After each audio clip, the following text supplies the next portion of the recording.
I'm Billy S, welcome back to the channel. Today we're putting on our fluffy coats and preparing for winter storms, as I rank all the Soulsborne ice levels. I've previously ranked the Soulsborne swamp and fire levels, links in the description, and given it's winter, it felt fitting to frolic in the snow and see what the best ice levels have in store. To qualify for this list, the level has to have a large icy or snowy component or aesthetic. I'm not looking for ice physics, I don't think Soulsborne should ever adopt that trope, I just want to see areas that give you that wintry vibe, to get a hot cup of tea, put on your PJs, and just relax by the radiator. Fair warning though, most of Sekiror's areas are filled with snow due to the game taking place in winter, but only one area to me actually qualifies for this list, you'll be seeing that when we get there. I also won't be ranking the Consecrated Snowfield or the Mountaintops of the Giants from Elden Ring, as I don't consider them ice levels, I consider them entire ice regions, and I don't think it fits the smaller size and scope of all of the other levels on the list, it would just be unfair. If there's an area you feel I missed for this list, let me know down below, I'll explain why it wasn't included. Let's get to it. All 10 Soulsborne ice levels ranked. Let me know your favourite down below. Do I even need to explain this entry? At number 10, we have one of the worst areas in Soulsborne, the frigid outskirts from the Dark Souls 2 DLC. The snowstorm of reindeers, the slurry of white, the barren wasteland. The only redeeming aspect of this area is the snowstorm mechanic in concept. The execution is piss poor, and the entire area is an absolute misery to get through at the best of times, but I can't deny the idea of a level that you can only see once in a while as the storm clears up is genuinely interesting. We've seen video games in the past that play with obscuring the player's vision, such as Silent Hill, any strategy game that utilizes Fog of War, and even Dark Souls 2 in the Shaded Woods. Yet here, the snowstorm falls flat because they decided to populate the area with some of the most irritating enemies known to mankind. Electric reindeer who have high health, long range, and can appear out of literal nowhere to ambush you as you're crossing the expanse. In this playthrough, I was lucky that I had a very strong bonk weapon that could melt their health down without much issue, but that doesn't change how badly designed they are. Because I have flashbacks to my first ever attempt at this bullshit, which was on stream, and took me hours upon hours, to the point where most of the reindeer had despawned permanently. I killed them that many times. Now, I wasn't the best player back then, but it sucks that because of this mechanic, I just don't want to explore. I just want to rush to the shitty duo reskin boss at the end, get my Lois shield and greatsword from their souls, and leave. They have all these extra structures to see, but I've never been to them, because why should I force more reindeer to spawn? I don't want that, they don't want that. The optional co-op DLC areas in Soulsborne are genuinely the only locations in the franchise that I feel actively discourage exploration in their players. It's just a gauntlet to reach the boss, and while the frigid outskirts on paper has the best layout and variety of the three, in practice it ends up being the worst offender, because at least with the Iron Passage and the Cavern of the Dead, you can reach the boss in under a minute. Next up, we have a case of a level that mainly lands here due to the aesthetics of its area. It's Anor Londo from Dark Souls 3. Pretty much everything from Irithyll to Anor Londo is coated in a film of cold snow and ice, so yeah, I'm including it. This revisit to the iconic cathedral from Dark Souls 1 is a bit shallow though. You can find the corpse of our friend the giant blacksmith, head into the main hall and fight the boss, but the entire right side of Anor Londo is completely gone. All those twisting, turning rooms that made the cathedral more interesting were cut, and we're left with the remains of what I consider to be the least interesting aspects of that original level. The Silver Knights here are fun to fight with great movesets, and I had to get used to them as I farmed for Proof of a Concord kept last year when I did the Platinum. I couldn't use online because all the servers were down. Indoors, we have deacons and slimes, the former being fun enemies to whittle down, the latter being mistakes that I hate fighting in every Souls game. And of course, there's the deep accursed guarding the cathedral door, and these enemies on a regular playthrough absolutely terrify me, but on this playthrough I reclaimed my power because I had a build that could melt them immediately. And I'm at peace with that. I think Anor Londo as an area would have been more well received had they first set the area boundary to after Pontiff Sullivan's boss fight. Because getting up to the Darkmoon Tomb is pretty fun. We have those classic Anor Londo archer setups, but that's technically part of Irithyll, not Anor Londo according to the game. And they should have included the rest of the cathedral from the first game. I wanted to revisit those winding corridors and find the remains of the bonfire where you flirt with Solaire, or check out the room with the old massive Titanite demon. It didn't have to be the whole area, maybe just one extra room or two to fill out that side of the map and give us something more to do aside from rushing to the boss.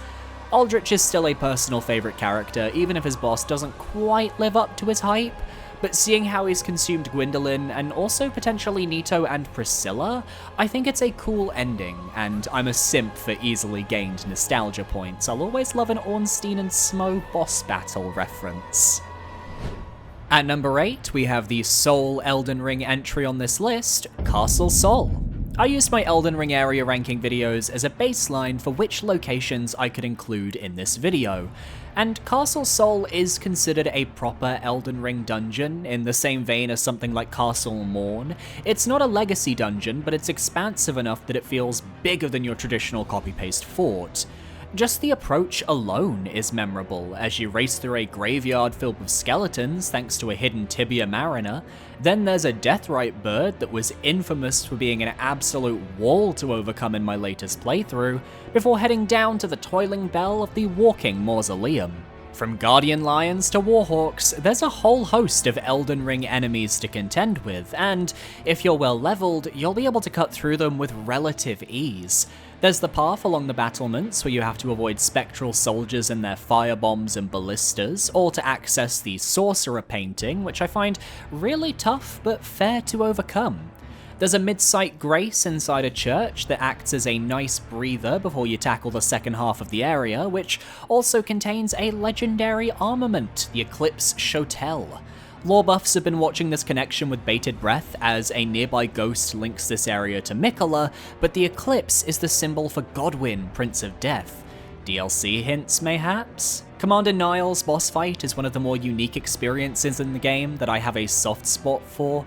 While I do think we could have done without his opening summons, you can at least backstab one of them if you know their positions at the start of the battle, and his enraged state is quite literally electric, as he strikes at you with his prosthetic leg and provides one hell of a challenge to access the other half of the Halig Tree Medallion. My favourite part of the dungeon, though, is this dual-wielding Banished Knight guarding the +1 Cerulean Amber Medallion, as he has the power to nothing personal kid you the moment he knows you're there. Absolutely terrifying on a first playthrough. All in all, a solid dungeon that, while it does nothing new and has a very dumb elevator shortcut nobody uses, deserve to be mentioned. For those of you that watched my old Dark Souls 3 videos, you'll know when I talk about the Ashes of Ariandel, I like to split the first half of the DLC and the second half of the DLC into their own distinct areas, the Snowfield and the Township. They're two very distinct locations, and I vastly prefer one over the other. At number 7, we have the Ariandel Snowfield, the first half of the DLC. From the moment you step out into this snowy expanse, the Snowfield uses its environment to its advantage and really leans into the icy theme. There are the Farron followers that blend in with the snow, found in groups that can absolutely decimate you with their javelins and flamethrower torches. Then you fall down a snowdrift and land in the Forest of Fallen Wolves, which is actually one of my favourite moments in Dark Souls 3, crazy I know. But I really like the concept that you've wandered into this hostile forest and the wolves are scripted to just bum rush you the moment they're alerted. It gives a cinematic feel and sets up the giant Gravetender Great Wolf encounter tremendously. I also have to appreciate how for speedrunners, it's possible to just run up this hill, past the dryads, and reach the bonfire that leads to the chapel without engaging with the rest of the area. But it's also a non-safe passage because the tree women and their projectiles can build up very quickly, some inflicting frostbite with their frozen breath, very on theme, very on point. Why this area kind of is lower on the list is the section with the Millwood Knight Tower and their encampment. Something about these enemies and I have never clicked, and I always find myself overwhelmed by their moveset or just the sheer amount of them there are. It's a shame because I think they have really cool designs, and in moderation, I like the challenge. But that tower is brutal, and it meant I couldn't even get footage of the second wolf encounter for this playthrough because I couldn't be arsed dealing with the knights. It all wraps around to the chapel anyway, and it's worth exploring for new players, but I cannot be bothered. A solid explorable location that really raises the bar compared to the last 3 entries, and is one of the more underrated areas of Dark Souls 3, and honestly the most underrated DLC of Soulsborne because of how self-contained it is, but that's just my opinion. Rounding out the bottom half of our list, we have number 6, the painted world of Ariamis from Dark Souls. A cold place, its inhabitants kind, Ariamis is the closest thing Dark Souls has to Demon Souls level design. It was the first location designed for the game after all, so it makes sense that progression is seen through unlocking shortcuts and exploring the vertically inspired level design. Like most of the locations you'll see on this list, they don't really lean into their icy level, so much as they use the ice as a backdrop for whatever cool areas they cooked up. And Ariamis is this ancient ruined castle atop a large mountain, very reminiscent of the ideas for the Lost Archstone of Demon Souls, which was also supposed to take the player to a snowy mountaintop land filled with giants. What do I love about Ariamis? The level design, as said, there are multiple progression paths you can take, tons of optional corridors, side paths, doorways, and courtyards to explore. You'll almost always find a new item as a reward or an enemy to fight, or you might end up in a catacomb filled with skeletal Beyblades. If you're human, you can even get invaded by a dude wearing the old monk hat. Good old King Jeremiah and his Xanthus crown. I'll also give shoutouts to the Crow Ladies. While they wrecked me in the past, I respect the creature design, and think they're pretty unique compared to the rest of the enemies in the level. Where Ariamis loses me though is ironically the rest of the enemy design. Toxic boiled hollows, the reuse of the Phalanx boss from Demon Souls that has accuracy way too good for this realm, bone wheel skeletons. The undead dragon is cool at least, but most of the enemies here just drive me mental. Why would I want to fight hollows that burst into powerful poison? Why should I try killing the Phalanx enemies in the courtyard when it takes forever and I know they'll respawn? Ariamis stands tall thanks to its interesting level design, multitude of locked areas you can open as you progress, and its iconic caretaker, crossbreed Priscilla, who actually utilizes the ice theme in her boss fight via her invisibility snowstorm ability. But if I'd rather miss this area altogether to skip some of those enemies, that's why it doesn't reach my top 5. Happy holidays, viewers! I am trying to reach 20,000 subscribers on this channel by the summer of 2024, and I know we can do it. See how many of you guys aren't subscribed right now? We need to fix that. So be sure to parry that subscribe button to stay up to date on all of my future gaming content. Back to the video. Number 5 on its original area ranking, and number 5 for ice levels, we have the home of the Vile Bloods, Forsaken Castle Cainhurst from Bloodborne. While most of Bloodborne's gothic horror leans more into the idea of werewolves and hunts, before drifting into pure cosmic terror, I love that Castle Cainhurst was the sole location included to represent vampiric horror. You can't have werewolves without vampires, and you can't have a game called Bloodborne without those creatures that drink blood like me drinking Monster Energy. Cainhurst stands as an optional area of Bloodborne that feels completely disconnected from the rest of the game, but in a positive way. From the outer courtyard, filled with emaciated bloodlickers and snowy crags leading to the chasm below, to the entrance halls, inhabited by the ghosts of the former residents of the castle, all looking to get a piece of the player, the tone is set. You're not fighting beasts, you're fighting the arcane, the unknown. The progression from lavishly decorated halls, to snow-tipped battlements, to a comically large library, and then up to the icy rooftops is really fascinating, and not at all how I expected Canehurst to go. I would have assumed we'd stay indoors the whole time, focusing on the expensive lifestyle of the castle's former occupants, and facing off against the ghostly women the entire time. But no, once outside, we're reintroduced to classic Souls series gargoyles who managed to get snuck into Bloodborne at the last second, creating a tale of two areas as it were, and both are absolutely brilliant. I will say I'm not a fan of the servant enemies, especially the projectile-firing ones in the upper library, as their attacks hit hard and fast and always catch me off guard. I'm also not the biggest fan of the ghostly women in this specific room who wail so much it debuffs the player. I just avoid this area on future playthroughs because it feels like a straight-up death trap, and I can do that because I love that there is a shortcut that lets you skip the library if you really feel like it. Speedrunners, you are gods for coming up with this. All leading to one of my favourite boss runbacks, where you hop off of various rooftops to reach the boss arena where Martyr Logarius awaits.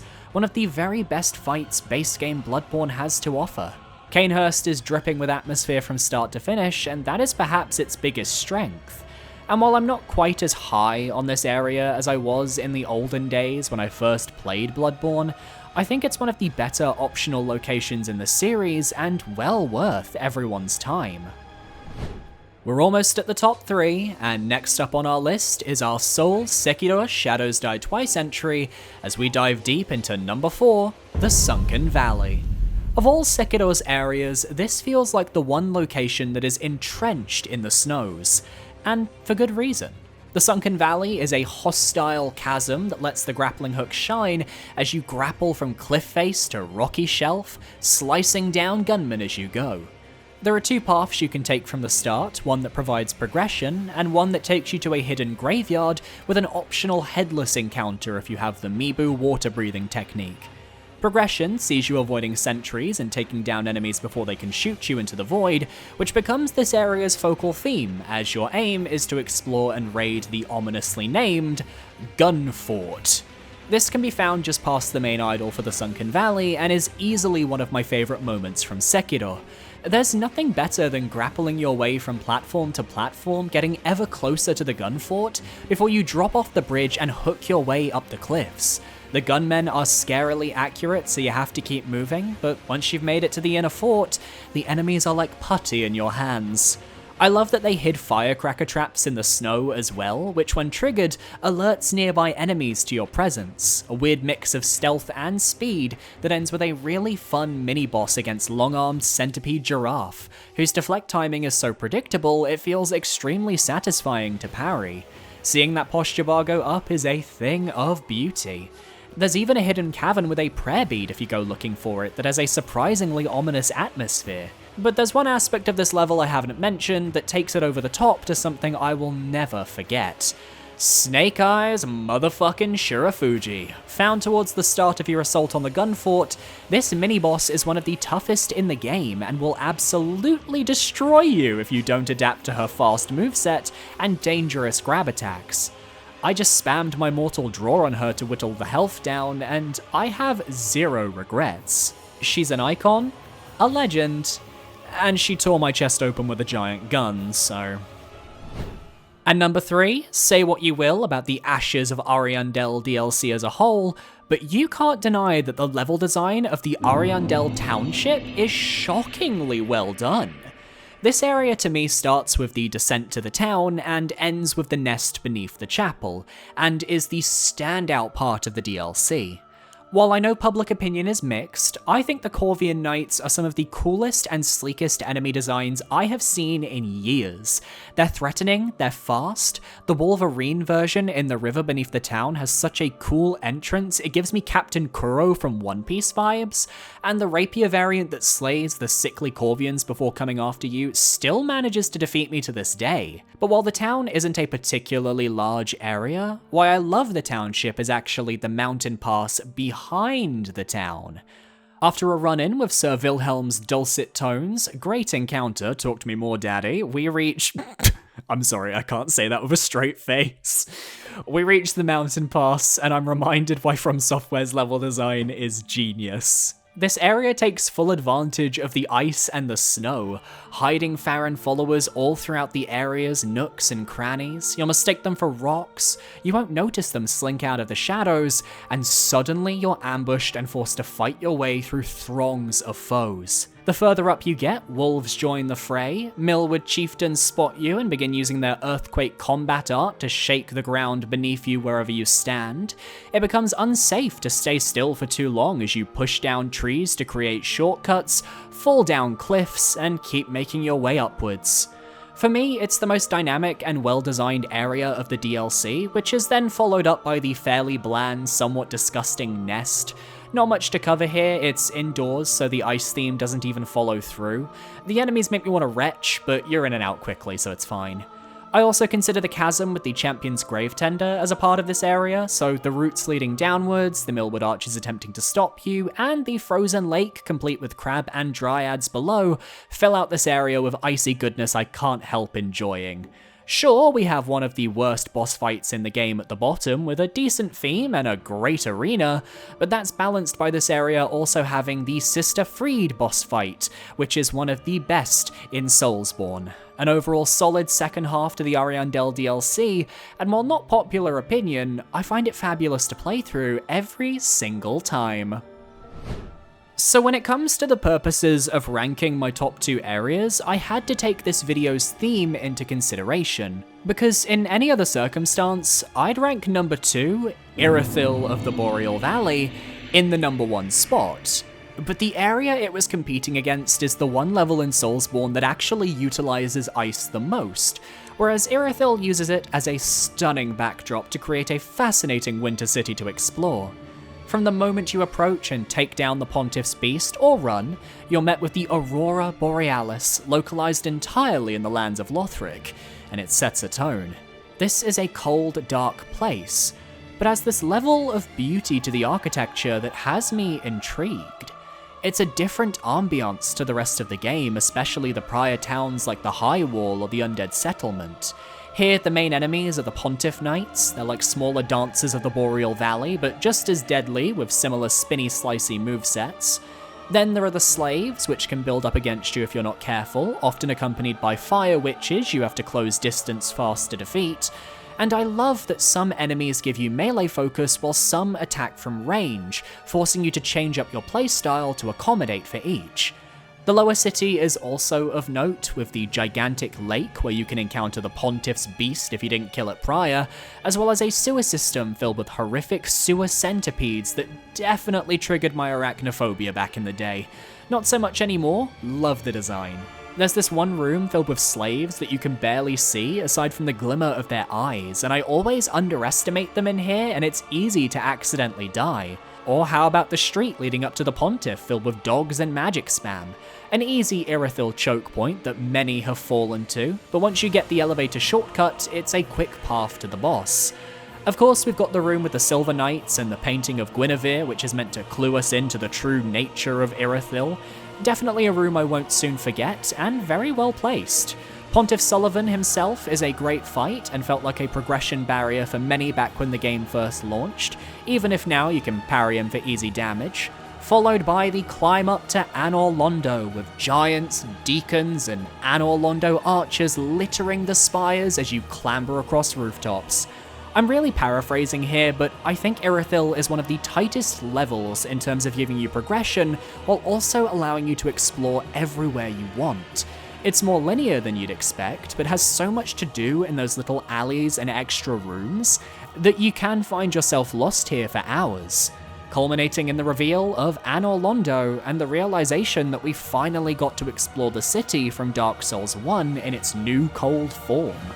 But you'll see why I couldn't rank it number 1 for this video, because while being the perfect level to me, it doesn't utilize the icy theme beyond its aesthetics. Which isn't the case for... And number 1, to nobody's surprise, we have Frozen Ilium Lois from Dark Souls 2. This expansive city is the home of the third and final DLC, and it's rather fitting that it bookends this video, as we started talking about the frigid outskirts, and now we're ending with the actual main meat of that DLC. Ilium Lois is so unique, and practically steals the #1 spot because it utilizes the concept of ice to create two very unique states of the same area. The first time you explore, everything is misty and frozen, a snowstorm rages on, and the only way to calm it is to collect the Eye of the Priestess, defeat Ava, and let Alsana know, hey, we're cool. So that first foray involves killing a few enemies, crossing a fairly linear pathway, while noting down interesting features, a frozen mimic, a path I might be able to take, things like that. Then, when you revisit the level after the curse is lifted, the ice has melted and everywhere becomes accessible. The hidden Flexile Sentry Cavern containing the key to the worst area in the game, the melted soul statues near one of the bonfires that now activate and become hostile when you kill enemies nearby. The mages who are passive on your first go-around are now all aggressive and ready to attack.